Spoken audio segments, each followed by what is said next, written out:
Office of the Coordinator of Inter-American Affairs presents Belo Horizonte, a planned city with a plan.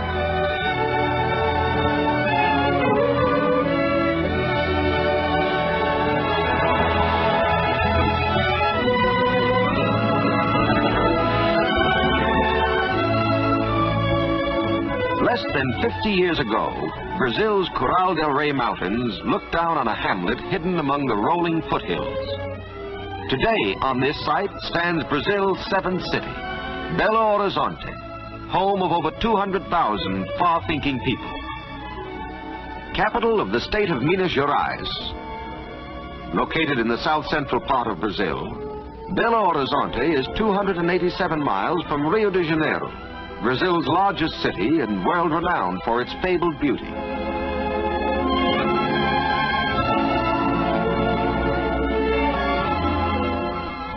"463 miles from São Paulo, Brazil's second city and the ranking industrial city of Latin America.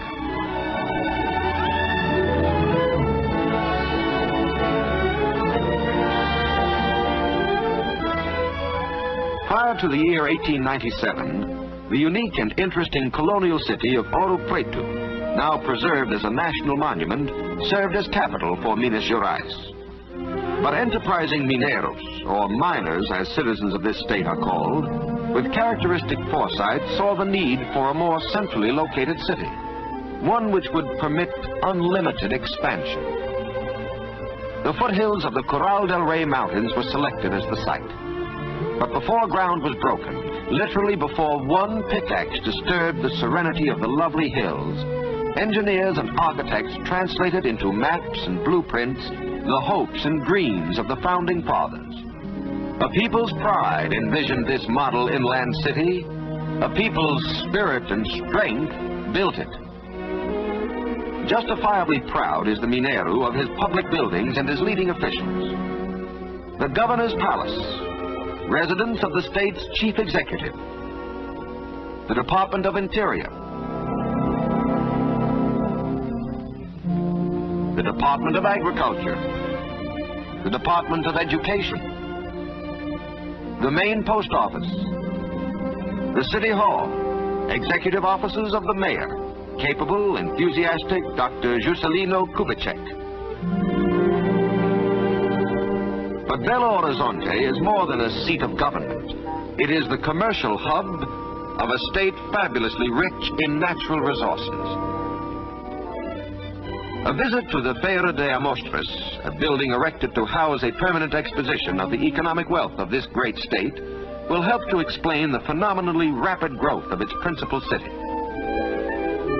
It has been said that the state of Minas Gerais has a chest of iron and a heart of gold. Here, the history of gold is the history of colonial Brazil under Portugal, and more particularly of the development of the state of Minas Gerais.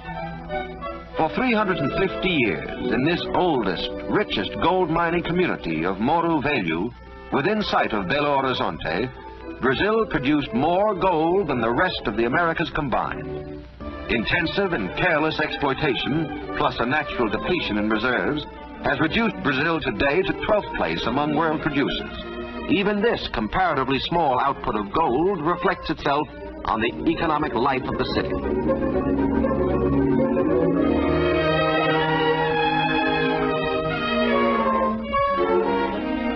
The gold era is gone, but a new era is being ushered in.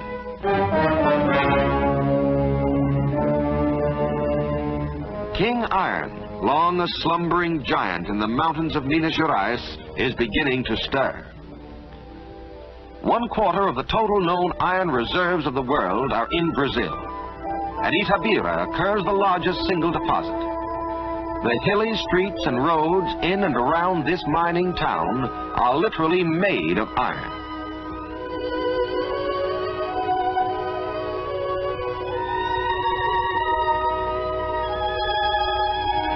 This peak is estimated to contain over 100 million tons of hematite. So high grade is the ore that the average will assay 68% of a theoretically possible 72% of pure iron. The railroad from Belo Horizonte is being extended to the peak, by cutting through mountain passes and by filling in deep gorges. Building roadbeds is no simple engineering problem in this rugged terrain, but the work goes on. The ore, much of which will be used to make these very rails, is loaded into heavy-duty trucks and hauled several miles to the railroad terminus.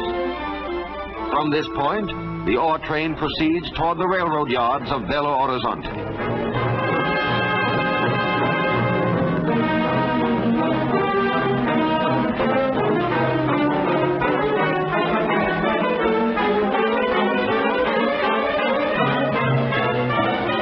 At this important junction, some of the cars may be sent to the foundries in São Paulo. Most of them will go on to a large steel, wire, and rail mill at Monlevade, employing over 2,000 people. This mill, the only rail rolling mill in South America, is but the vanguard of even larger mills and foundries now in construction.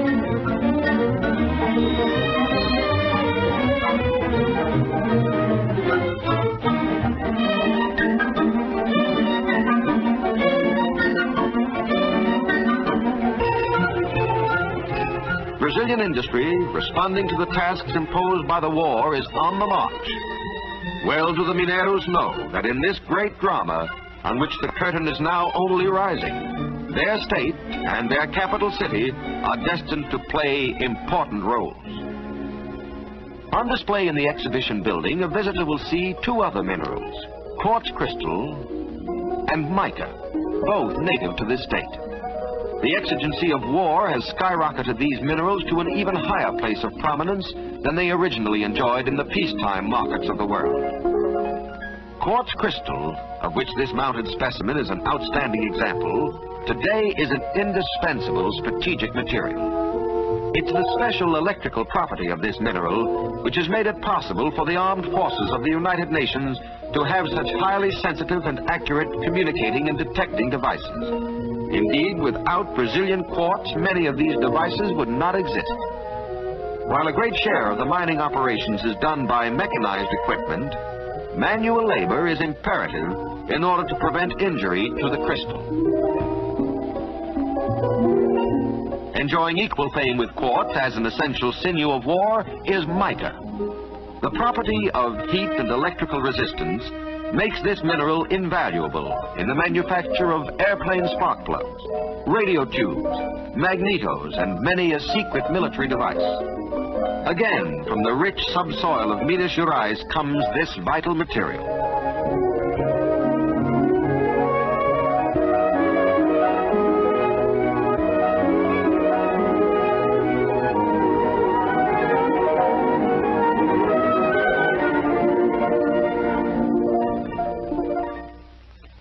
In the cutting and trimming shops, busy Mineiros, men, women, and children, keep these leaves of mica moving toward the stockpiles of American factories and arsenals, and thus are contributing their very ample share to the cause of freedom.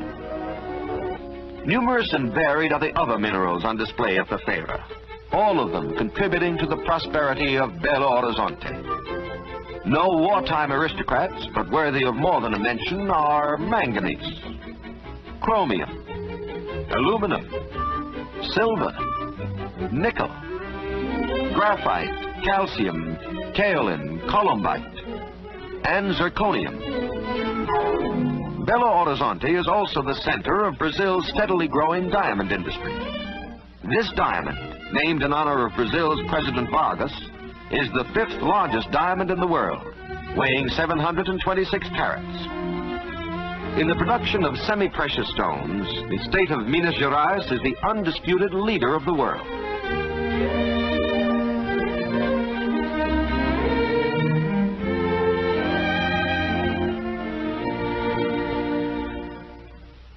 But if the subsoil of this state is rich in diversified minerals, nature has invested its soil with amazing fertility. The products grown are legion: castor beans, tea, coconuts, peanuts, rice, wheat, beans, corn, tobacco, cotton, Also on display are some of the manufactured articles of this state.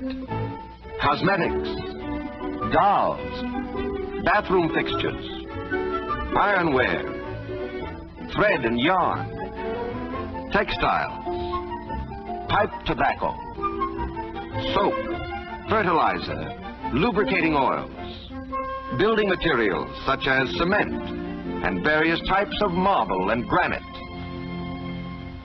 Yes, all this nature has generously and bountifully entrusted to the care of the people of this great state. And over all these riches, they are proving themselves trustworthy guardians.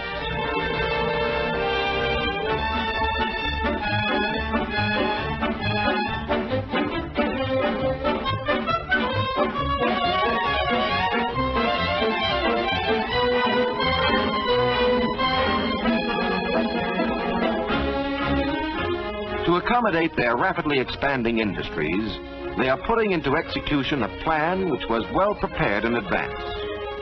In this area, restricted to industry, all factories will have direct access to 2 railroads. Even as the building of the roadbeds, bridges, and viaducts proceeds, large plants are springing up.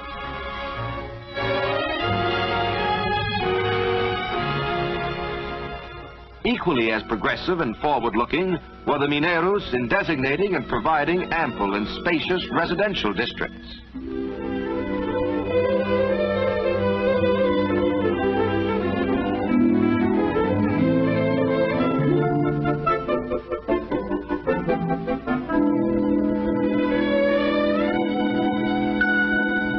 Though Belo Horizonte is principally a city of private homes, the influx of large numbers of people has given impetus to the building of apartment houses and hotels.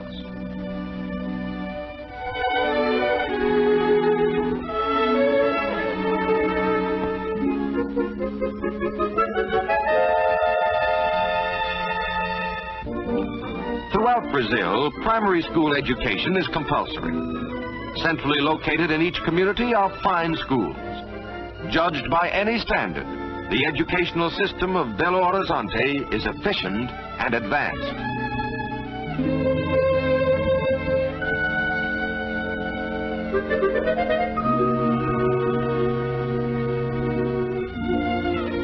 At the conservatory, instruction in music is available to young and old alike. Unique in vocational education is the Instituto João Pinheiro, attended by young boys from all parts of the state, where emphasis is put on the teaching of agriculture. The Veterinary and Biological Institute gives advanced courses in animal husbandry.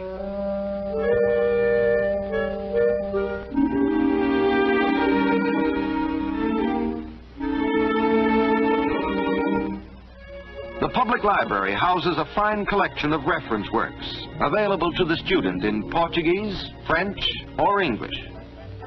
Great progress has been made in improving the lot of the underprivileged boy. Fashioned on the same pattern as Father Flanagan's Boys Town, this school, supported by the 5 city newspapers, trains these boys in the printer's trade. In dealing with crime, the Mineros have brought penology to a high point of accomplishment. The penitentiary of Neves is one of the most modern prisons in the world.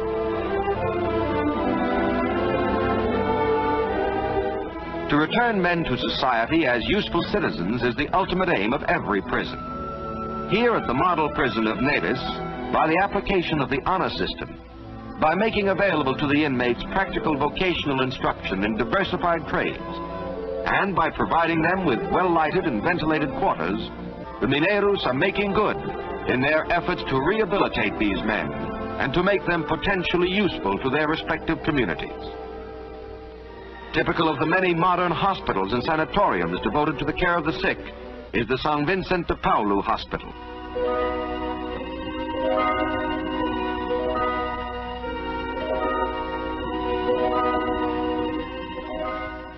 In planning their city, the Founding Fathers allocated a large tract of land for a municipal park. Today, in this beautifully landscaped park, in the heart of the city, the Mineiro and his children avail themselves of the many facilities for diversion and play.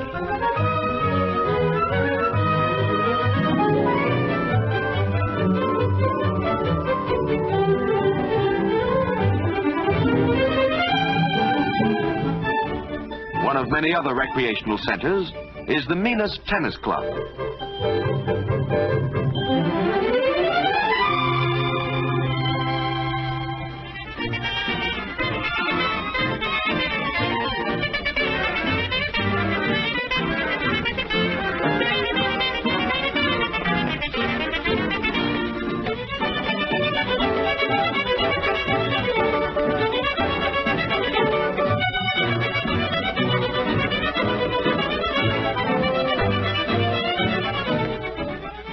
Around attractive Lake Pampulha, a few minutes' drive from the center of town, a new residential district is being built in the traditional way of the Mineiro, according to plan. Already in operation is the Yacht Club, with its magnificent swimming pool and clubhouse. Across the lake at the Pampulha Casino, Mineiros can dine, dance, or watch a smart floor show. If they prefer, they can go to the more popularly priced baile and dine and dance in the open pavilion. In all his enterprises, the Mineiro humbly has sought divine guidance. And in his free houses of worship, he has offered up his thanks for the blessings it has been his privilege to enjoy. Proud indeed is the friendly Mineiro of his achievements, as from day to day his capital city continues to grow and prosper. To him each year on September 7th, as he commemorates his Independence Day, freedom and liberty have a special significance. For free men were his fathers who planned his beloved city. Highly resolved are his sons to remain free as they plan for their proper place in the assured future of orderly, progressive Brazil.